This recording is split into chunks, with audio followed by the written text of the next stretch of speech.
Liam Paro, I've seen some ovations and I've seen some homecomings. That was amazing. That surprised you? I did, yeah. You know, it means a lot to me, and that kind of stuff really warms the heart. You know, it makes what you do worth it. You know, coming back 7:30 on a Friday night and people here are giving me an ovation at the airport. It means a lot to me, and yes, motivates me to keep pushing forward and repping that Australian flag.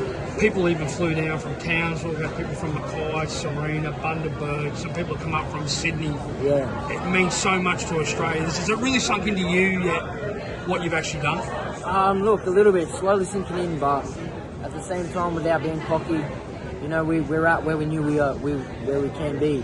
You know, we always said we're going to be champion of the world, and I think the way I won it and the extent I won it just cements that I'm at the top of boxing. You know, but yeah, it's hard to put into words. You know, it's exciting and it's just motivating me more. I just want the big fights now.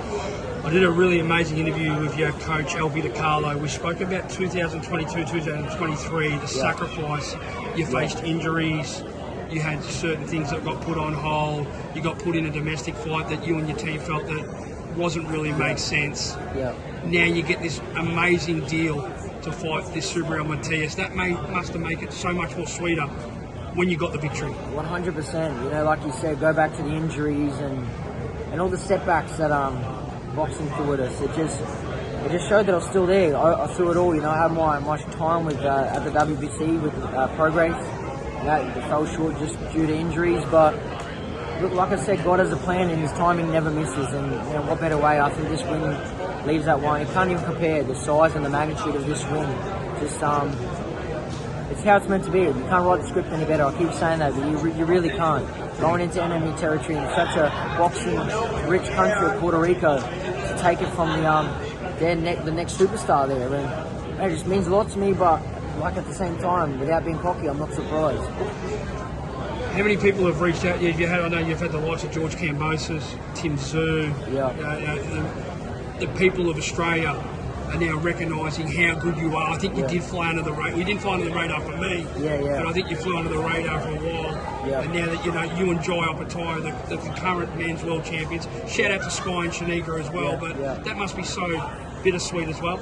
It's unbelievable, you know, Australian boxing is cruising, and to be right at the top of it, and like I said, flying the flag internationally really means a lot to me. And like you said, Jai Opetaia, man, like we're the two best southpaws in the world now, not only in the country but in the world. And man, look at the talent. That just makes it's a no-brainer to have a stacked card full of the Aussie world champions, like I said, Sky Nicholson, Shanika Johnson.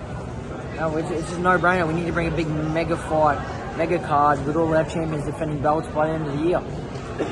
While you're in the air, Eddie Hearn went on a podcast. He planted the seed first. He wants to do Haney versus Paro, Paro versus Haney.